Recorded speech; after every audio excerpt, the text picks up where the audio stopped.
Vambora! Vamos lá. Sexta-feira. Sextou, hein? Sextou, coisa linda. Vambora! Falar sobre calendário. Saiu ontem, ninguém divulgou ontem o calendário completo da temporada. Vamos falar sobre novidades sobre Boston, novidades sobre o Celtão aí. Celtão que vai ter calendário tetinha nessa temporada, hein? Vou falar sobre isso depois. Falar sobre contratação do Bucks. Milwaukee Bucks conseguiu aproveitar mais uma ótima oportunidade de mercado. Muito bom, muito bom. É isso. Programa de sexta, dia 15 de agosto. Vamos lá.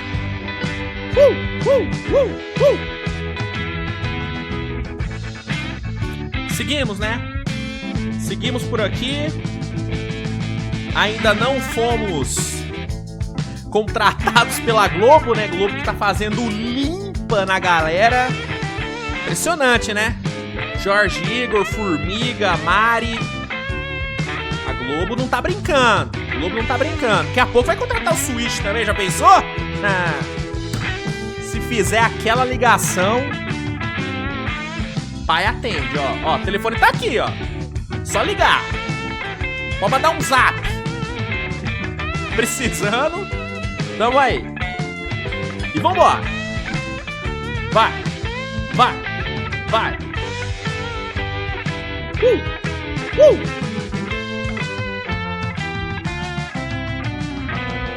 Aê! Muito bem, pessoal. Muito bem. Vamos aqui para mais uma edição do Switch TV Show. Programa de sexta-feira. Sexta-feira maravilhosa. E vamos lá, né? Como eu já disse, vamos falar sobre calendário, vamos falar sobre Celtics, vamos falar sobre contratação do Bucks. Muita pauta para hoje, então vamos lá, roda a vinhetinha e vamos aqui começar a edição de hoje do Switch TV Show. Beleza, pessoal, vamos aqui começar falando sobre o calendário da temporada. A NBA divulgou ontem o calendário completo da temporada. Nós já tivemos acesso aos jogos da abertura. O Charania soltou no começo da semana quais seriam os jogos na rodada de abertura, quais seriam os jogos da rodada de Natal. Nós já tínhamos o conhecimento desses jogos, mas ontem a NBA soltou tudo, então já temos aí a ciência de todas as datas, de todos os jogos, de todos os embates que teremos nessa temporada. E aí tem alguns pontos que eu acho interessantes a gente comentar sobre o calendário, começando com os times com mais e menos jogos transmitidos em rede nacional nessa temporada.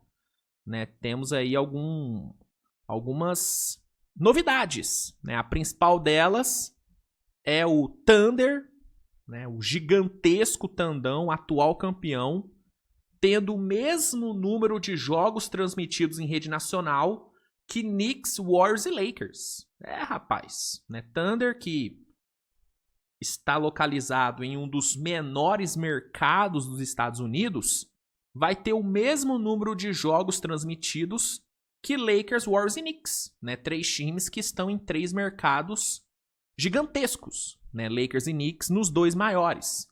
Então é bem legal ver o Thunder recebendo esse reconhecimento, Mas ao mesmo tempo é algo que deixa claro a dificuldade que é para um time de mercado pequeno receber atenção.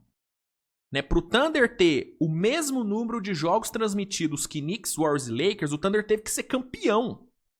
Do jeito que foi, dominante na regular, entregando uma das melhores defesas da história, tendo o MVP da temporada. O Thunder precisou de tudo isso para conseguir né, ter esse número de jogos transmitidos em rede nacional. Então, é muito louco, cara. É muito louco como que a lei do mercado, ela é soberana. Não adianta você só ter um time muito bom. Né? Para você receber atenção, cara, você precisa fazer algo espetacular.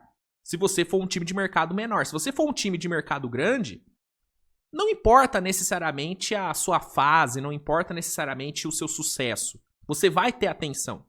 Você vai receber atenção. Muito louco, né? Muito louco. E a galera fala, não, hoje em dia mercado não tem tanta importância. Lógico que tem, gente. Lógico que tem. Né? E não adianta. Você ter essa visibilidade, cara, é crucial. É crucial para você, né, fechar mais negócios, é crucial para você fechar mais patrocínios, é crucial para você vender mais ingresso. Né? O voucher do Thunder agora sobe muito. Sobe muito, né? Porque é o atual campeão, é um time que vai ter 34 jogos transmitidos em rede nacional. Isso é muito importante, cara. Isso é muito importante, né? Então, bem legal ver o Thunder aí tendo essa quantidade de jogos transmitidos lá. E outro ponto interessante é ver que Boston, que normalmente é um time que tá sempre ali com 30 a mais jogos transmitidos em rede nacional, nesse ano vai ter só 25, né? O que é parte do efeito lesão do Tatum, né? Então, Celtão aí recebendo um pouco menos de atenção.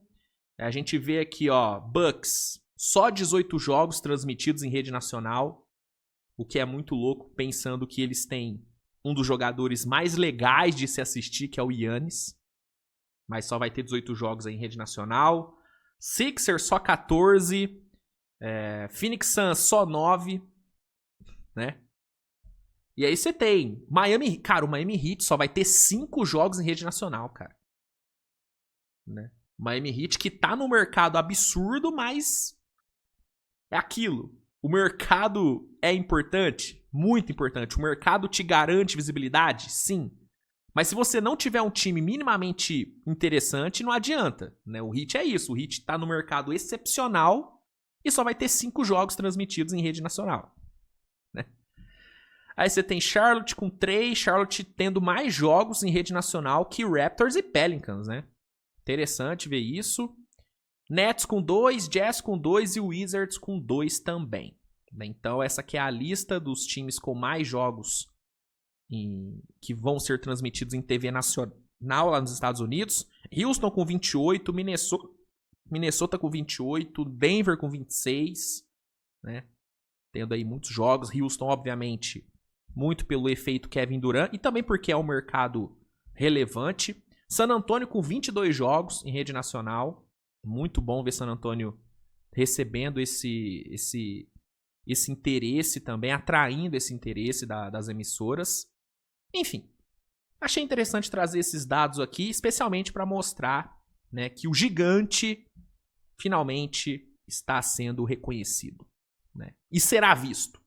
Será mais visto do que nunca. Né? Então, primeiro ponto sobre o calendário é esse, né? Sobre os times com mais jogos transmitidos. O outro ponto legal de trazer aqui é sobre o calendário da semana da rivalidade, né? A NBA instaurou já faz alguns anos a Rivals Week, que vem sendo um sucesso, né? Uma semana onde a NBA coloca jogos que, né, tem uma certa rivalidade, seja entre times, seja entre jogadores. A NBA tem feito isso, tem sido bacana.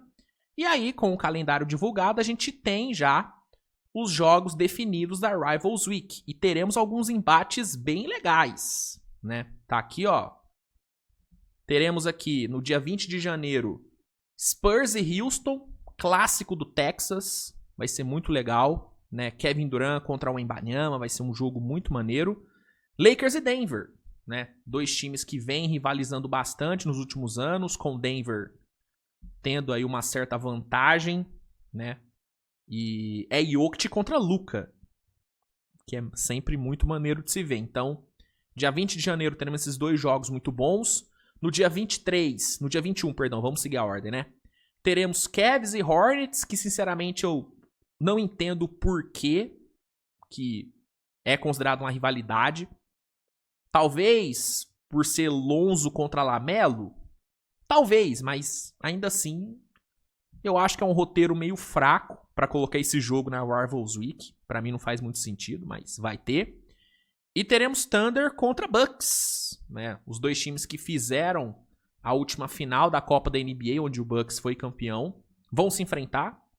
Vai ser um jogo legal. Thunder, né, vai jogar 2 vezes na semana da rivalidade, que é bem bacana. No dia 22 teremos Warriors contra Dallas. Klay Thompson, né, enfrentando o Golden State. Esse jogo acho que vai ser em São Francisco, né? Então vai ser bacana.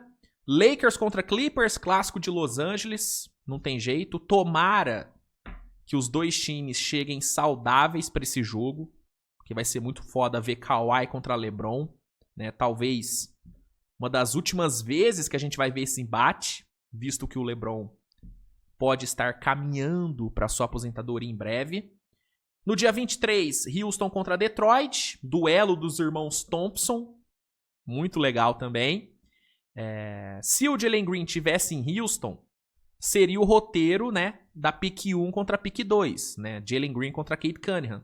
Mas, como ele não vai estar, o roteiro desse jogo vai ser o duelo entre Aman e Alsar, que vai ser muito legal. Tomara que os 2 cheguem saudáveis. E teremos também Pacers contra Thunder. Os últimos finalistas se enfrentando.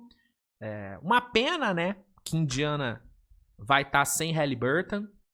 O jogo perde um pouco do brilho, mas ainda assim são 2 times que acabaram de entregar uma série absurda nas finais, uma das melhores finais dos últimos anos. E no dia 24, fechando a Rivals Week, teremos Knicks contra Sixers. Vamos ver se o Embiid vai estar saudável nesse jogo. Warriors contra Minnesota. Os 2 times que se enfrentaram no último playoff. Minnesota passou, mas teve a questão da lesão do Curry e tal, né? Vamos ver aqui como é que vai ser. E o grande creme de la creme da semana da rivalidade, que vai ser Lakers contra Dallas, né? Luka Doncic contra Dallas Mavericks. Vai ser uma coisa maravilhosa. Anthony Davis contra Lakers. Esse aqui, com certeza, é o prime time da semana. Vai ser o melhor jogo da semana, pelo menos em termos de roteiro, né? Vai ser o jogo que vai atrair o maior interesse. Sem dúvida, vai ser a maior audiência dessa semana. Pelo menos é o que eu acho. Então, teremos bons jogos, cara. O jogo que menos faz sentido pra mim é Cavs e Hornets. Realmente, o roteiro desse jogo aqui, pra mim, é muito fraco. Muito fraco. O resto, eu acho que são roteiros bem legais, né? Lakers contra Dallas é o melhor, na minha opinião. E vai ser da hora, cara. Vai ser bem da hora a semana da rivalidade aí, né? Mais uma vez, deve entregar muito entretenimento, tá? Outro ponto que eu acho legal trazer aqui sobre o calendário é sobre alguns retornos que a gente vai ter, né? O Pisou na Linha fez aqui um trabalho maravilhoso listando os reencontros que teremos entre jogadores e franquias nessa temporada, né? Listando os reencontros e as datas desses reencontros. Deixa eu passar aqui para vocês, ó. Aqui, ó. Teremos no dia 24/11 Kevin Durant voltando a Phoenix com o Houston. Vai ser muito legal. E na estreia, na abertura da temporada, a gente vai ter Kevin Durant reencontrando Oklahoma no jogo que vai marcar a entrega dos anéis para Oklahoma. Vai ser um reencontro muito foda também. No dia 3 de novembro, Miles Turner volta a Indiana com o Bucks. E eu acredito que a recepção não vai ser lá das melhores. Até porque a torcida não engoliu muito bem essa ida do Turner para Milwaukee. Visto que o Bucks se tornou um rival do Pacers nos últimos anos. Então, acho que a recepção não vai ser muito calorosa. No dia 6, o Bradley Beal volta a Phoenix, jogando com o Clippers. No dia 22/10, teremos Chris Middleton voltando a Milwaukee com o Wizards. Ele que vai ser muito bem recebido, porque a torcida ama o Chris Middleton. No dia 26 de janeiro, Jrue Holiday volta a Boston, jogando pelo Blazers, outro que deve ser muito bem recebido. No dia 28/1, o Porzingis volta a Boston jogando por Atlanta. Também acho que ele vai ser bem recebido. A torcida do Celtics criou um carinho pelo Porzingis, né? Apesar dele ter desfalcado bastante o time, né? É muito louco pensar que o Porzingis, nas 2 temporadas que ele jogou em Boston, ele foi desfalque nas 2 pós-temporadas, né? Temporada passada teve a questão daquela doença misteriosa que ele teve. E no playoff do título, ele quase não jogou aquele playoff. Jogou alguns jogos contra Miami e jogou alguns minutos nas finais. Mas mesmo assim, ele foi um cara importante. As 2 regulares do Porzingis foram boas, né? Apesar das inúmeras lesões. No dia 18/1, teremos Desmond Bane voltando a Memphis, jogando por Orlando. Vai ser um reencontro bem bacana. No dia 5 de dezembro, Jalen Green e Dillon Brooks voltam a Houston, jogando pelo Suns. No dia 29/10, Zach LaVine volta a Chicago, jogando pelo Kings. No dia 29/1, teremos Michael Porter Jr. voltando a Denver, jogando com o Nets. Outro reencontro que eu acho que vai ser interessante. Eu acho que ele vai ser bem recebido. A torcida do Denver acho que gosta do Michael Porter. Criou-se um certo atrito por conta dos últimos playoffs do Michael Porter, que não foram muito bons. Mas eu acho que a torcida gosta do Michael Porter. Enfim, eu acho que gosta. Vai ser outro encontro legal. E aqui ele lista alguns outros, né? Vamos ter...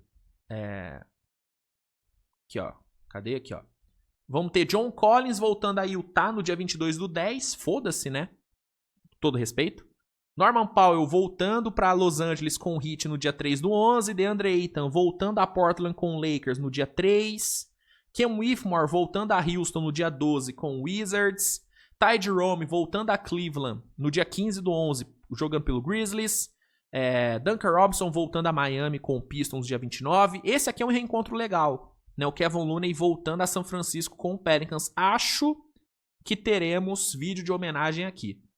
Que o Kevin Looney, apesar de nunca ter sido uma estrela no Warriors, cara, ele foi múltiplas vezes campeão. No título de 22, ele foi muito importante naquele título. Ele teve um playoff excelente. E é um cara que a torcida gosta, né? Então, esse aqui eu acho que vai receber videozinho de homenagem. Teremos Lonzo voltando a Chicago com o Cavs no dia 17/12. Tomara que ele jogue, né? No dia 25/12, o Finney Smith volta a Los Angeles com Houston. No dia 28/12, Anthony Simons volta a Portland jogando pelo Celtics. No dia 4 de janeiro, Cam Whitmore volta a Brooklyn jogando pelo Denver.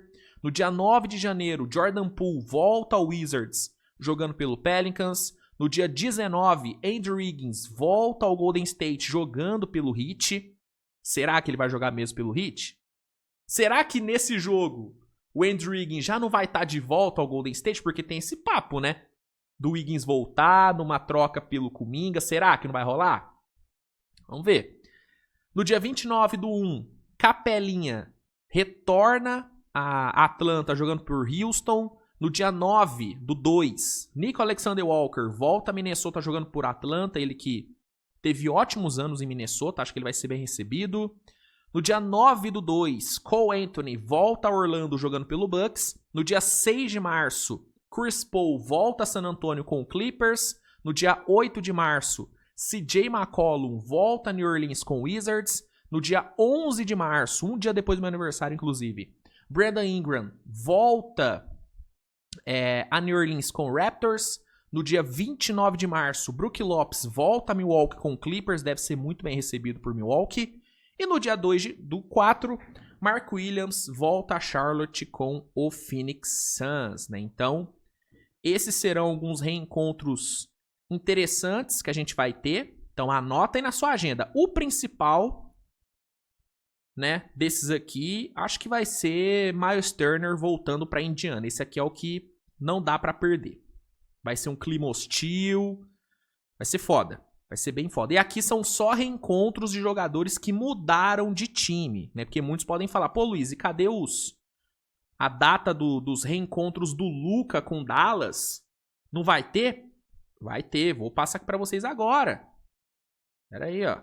Deixa eu passar aqui pra vocês. Deixa eu só dar uma olhada aqui, porque o LeBron tá nos Trending Topics. Então, quando o LeBron tá nos TTs, a gente tem que dar uma conferida. Não saiu nada. Então tá tudo bem. Já achei que o LeBron tinha anunciado a aposentadoria, pô. Já tava em choque aqui. Enfim. Deixa eu mostrar aqui pra vocês, passar pra vocês no caso, as datas dos reencontros de Luka com Dallas, né? Porque esses aqui prometem ser jogos excelentes. E tá aqui, ó, o Coast to Coast listou. Aqui, ó.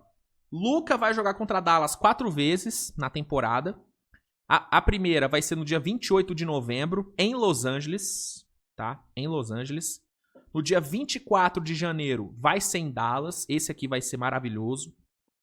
Vocês se lembram, né? De como que foi a primeira vez do Luka jogando em Dallas pelo Lakers. Vocês se lembram, né, de como que foi emotivo, dele chorando e tal. Foi um momento bem bonito. Vai ter de novo. No dia 12 de fevereiro vai ser em Los Angeles. E no dia 5 de abril, o último reencontro antes dos playoffs, vai ser em Dallas, né? E o melhor roteiro possível é esses dois se enfrentando nos playoffs. O que seria foda uma série entre Dallas e Lakers nessa temporada é brincadeira. Luka contra Dallas, AD contra o Lakers, Cooper Flag em quadra. Mano, vai ser absurdo. Vai ser absurdo. Então anota na agenda. 28 de novembro em Los Angeles, 24 de janeiro em Dallas, 2 de fevereiro em Los Angeles e 5 de abril em Dallas. Tá bom? Então, outras datas interessantes para vocês anotarem.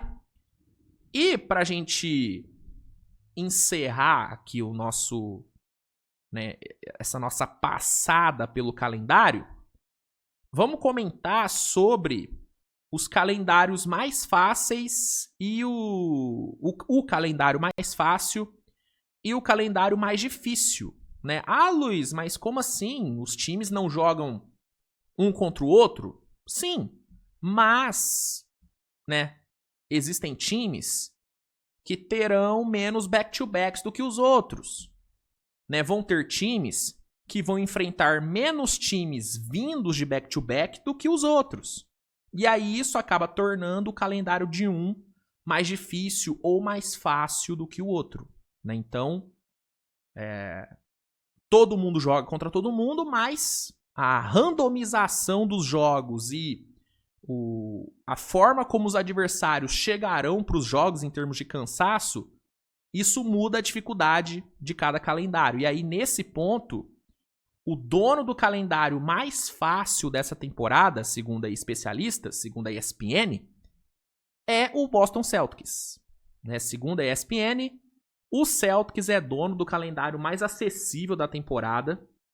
É um dos times que vai ter a menor quantidade de back-to-backs na temporada, serão 13. Né? Os dois times com mais back-to-backs, rapaziada, vão ser Filadélfia e Denver. São os dois com mais back-to-backs, tá? O Celtics é um dos que vai ter menos. E é muito interessante observar que o Celtics vai ter o calendário mais fácil numa temporada onde o time não deve competir, né? Eu até vi muito torcedor do Celtics falando, pô, quando o nosso time tá bom, a gente não tem um calendário desse, né? E de fato, né, cara, o Celtics vai ter um calendário teta numa temporada onde não deve competir. Só que pelo fato de ter um calendário mais teta, talvez a gente veja um Celtics terminando até numa posição mais alta na tabela, né? Eu hoje enxergo o Celtics como um time top, assim, pra brigar por play-in. Pra mim o Celtics é pra brigar pelo top 8, top 9 da conferência. Ou até top 7, se bobear. O Celtics pra mim é um time de 7ª a 9ª colocação. Só que com um calendário mais acessível, e imaginando aí um Jaylen Brown ficando saudável a temporada inteira, cara, se pá, a gente vê um Celtics pegando uma vaga direta ainda, mano. Se bobear, cara. Se bobear. Então, teremos aí o Celtão tendo um calendário mais fácil. Inclusive, sobre Celtics, já que eu já falei sobre o time, informações sobre o quinteto titular do Celtics, né? Porque sem Holiday, sem Porzingis e sem Tatum, existem aí algumas dúvidas sobre como que o Celtics vai jogar nessa temporada, qual que vai ser o quinteto. E aí ontem saíram informações referentes a isso. O Grant Afseth, ele soltou ontem que Peyton Pritchard deve ser o titular do Celtics nessa temporada. Ele deve fazer o backcourt junto com o Derrick White, o que eu acho merecido. O Peyton Pritchard foi o melhor sexto homem da temporada passada, ele vem sendo um dos melhores reservas da liga há alguns anos. E sem o Holiday, eu acho que é justo o Peyton Pritchard receber essa oportunidade no quinteto titular. Me preocupa a questão do Anthony Simons vindo do banco, porque o Anthony Simons não é que me preocupa, é que é difícil ver o Anthony Simons como sexto homem. Saca? Ele foi titular nos últimos anos. Na época do Damian Lillard, ele chegou a ser reserva, né? Ele foi reserva um tempo. Mas, sei lá. Eu não sei como que o Anthony Simons vai lidar com a reserva. Mas eu acho justo o Peyton Pritchard receber essa chance como titular. Defensivamente, eu acho que o backcourt do Celtics, obviamente, vai ter uma queda, porque o Pritchard, em termos defensivos, não chega nem perto do Holiday.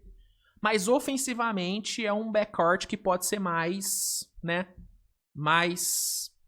produtivo, né? Porque o Pritchard é um excelente arremessador de 3, assim como o Derrick White. Então a gente pode ter um backcourt do Celtics numa versão bem mais ofensiva do que a gente teve nos últimos anos com o Drew Holiday. Então acho interessante a chegada do Pritchard como titular. Vai forçar o White e o Brown a defenderem ainda mais, porque eles vão ter que cobrir o Pritchard na defesa, ainda mais pela questão do tamanho do Pritchard, né? O Pritchard não é lá o armador mais alto da liga. Então Brown e White vão ter que vão ter que fazer a boa pro Peyton Pritchard algumas vezes. Mas são dois defensores de elite, né? Então os dois, com certeza, devem conseguir. E um outro ponto que é trazido é que o Neemias Queta deve ser o titular do time, pelo menos no começo da temporada. Né? O Celtics, que não tem nenhuma unanimidade no garrafão, depois da saída do Horford e do Cornet, existe aí uma dúvida sobre quem que vai ser esse pivô titular. E parece que o Queta deve receber aí a oportunidade. E aí a gente vai ter uma rotação de garrafão do Celtics, tendo Queta titular, Boucher vindo do banco, provavelmente, com o Luka Gartz ainda ali. É uma rotação de garrafão maravilhosa? Não. Mas também não é ruim. Não acho uma rotação ruim. Ainda tem o Tillman, que pode fazer a 5.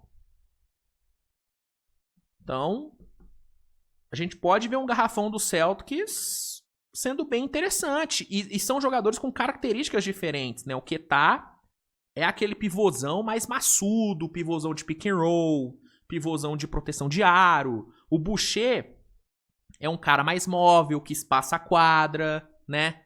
O Tillman não é um pivô muito alto, é um cara menorzinho, então ele consegue ter uma mobilidade um pouco maior. Né? O Luka Gartz é um cara técnico ali no post. Então você tem aí um garrafão sem nenhum nome espetacular, mas com características bem interessantes, cara. Então, no fim, velho, eu acho que a gente vai acabar vendo um Celtics competitivo legal assim mesmo.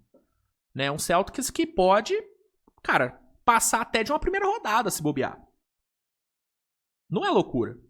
Não é loucura. Quando eu falo que o Celtics não vai competir, é porque eu não enxergo o Celtics sendo um contender nessa temporada. O Celtics não vai ser um contender. O Celtics não vai brigar por título nessa temporada, tá? Mas isso não quer dizer que o Celtics não vai ser um time bom. Ainda mais numa Conferência Leste que, em comparação ao Oeste, é bem abaixo, né? Então a gente pode sim ver um Celtics competindo com o Mazzulla com contrato renovado e tendo a liberdade de testar novas coisas, porque não vai ter a pressão de, pô, tem que ser campeão. Ele não vai ter essa pressão. Então, Celtics é um time que me deixa bem intrigado. E tendo agora, né, esse calendário mais acessível, realmente a gente pode ver um Celtão brigando, né? Brigando aí por até, talvez, uma vaga direta, não é?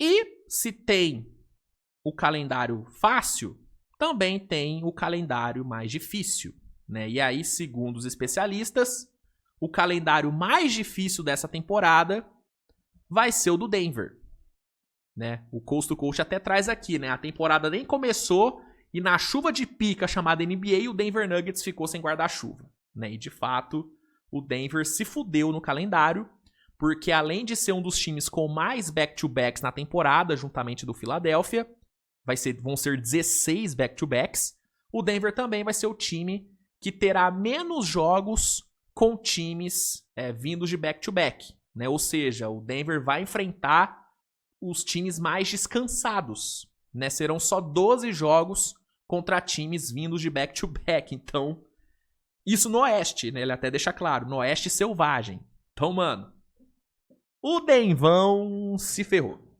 né? O Denver, que temporada passada, se eu não me engano, foi o time que mais teve que viajar durante a regular. E aí, nessa temporada, vai ter back-to-back a rodo e vai enfrentar poucos times vindos de back-to-back. Então, mano, o Denvão vai ter que suar nesse Oeste.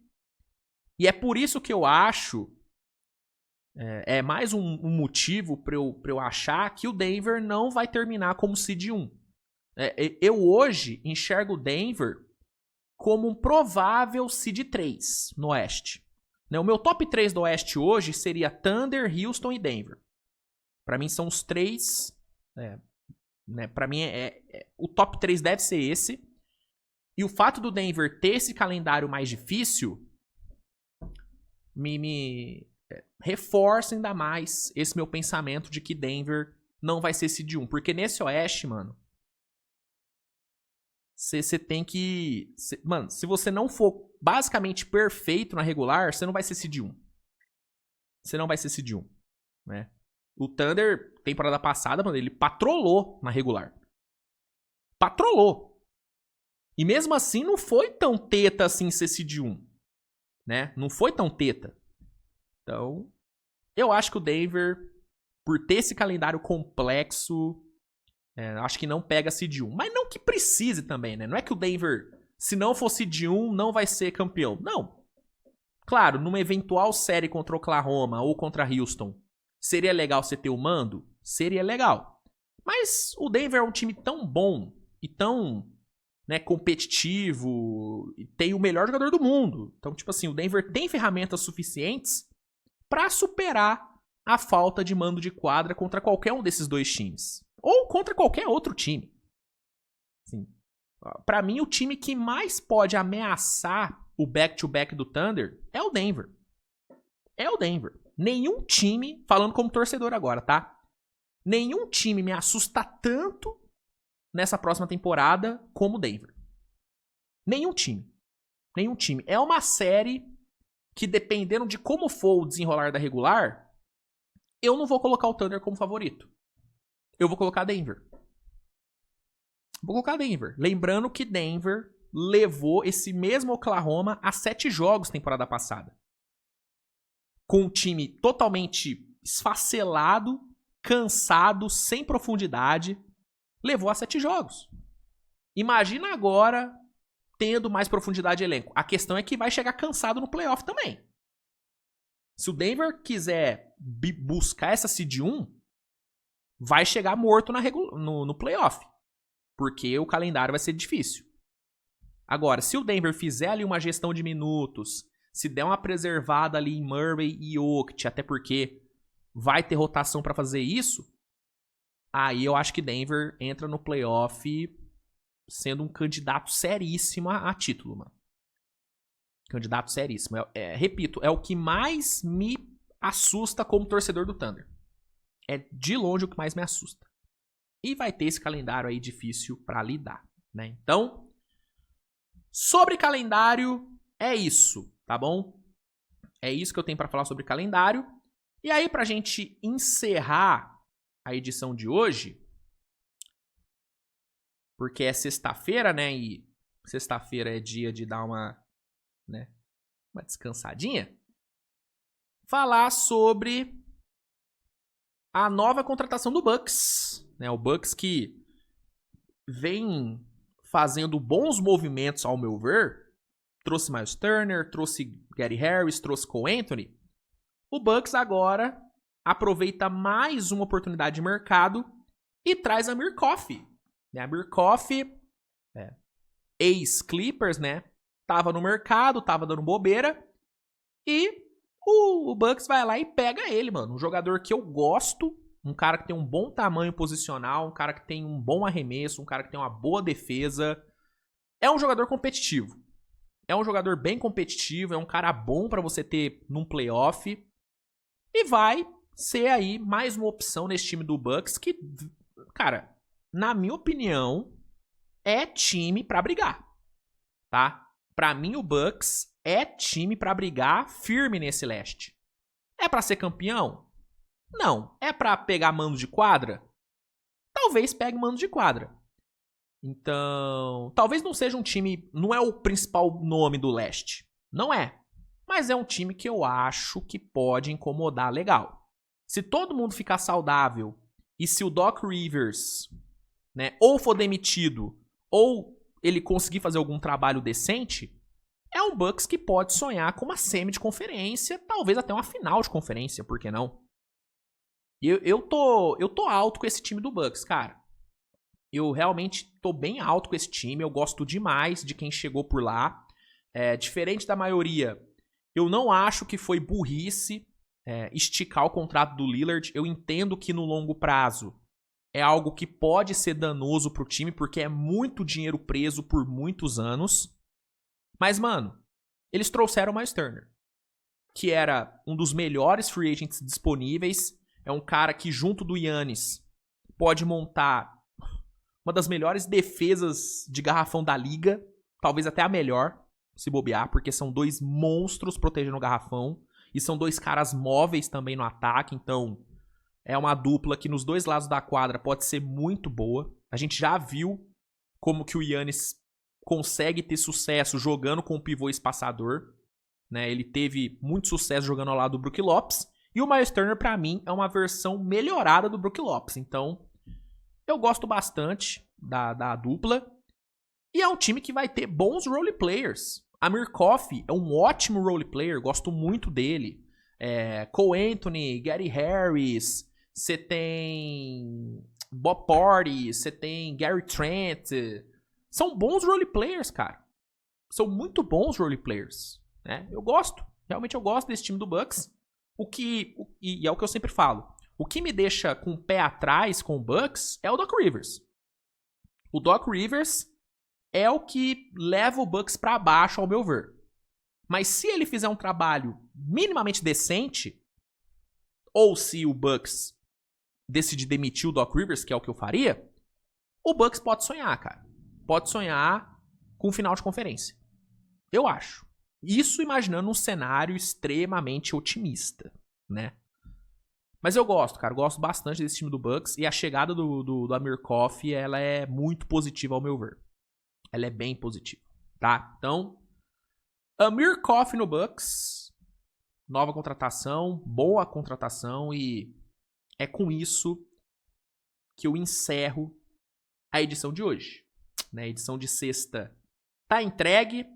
Qualquer notícia, né, importante eu trago aqui pra vocês. Caso não haja nenhuma notícia dessa, a gente se vê amanhã com mais conteúdo, tá bom? Então, grande abraço, fiquem bem, curtam a sua sexta-feira, curtam o seu final de semana. E até a próxima, gente. Um abraço, viu? Tamo junto, fiquem bem. Eu falei no começo, né, do episódio sobre a ida do Igor, do Jorge Igor, do Formiga e da Mari pro GE. Fica aí meu desejo, meu voto de boa sorte aos três. Sou muito fã do trabalho dos três. Eu até mandei uma mensagem pra Mari e pro Bruno Formiga ontem. A Mari, mineirinha, né? Representa a terrinha. Então, fiz meus votos de boa sorte pra eles. Projeto maneiro. Vem pra brincar com a Cazé TV. Vai ser maneiro, vai ser bem maneiro.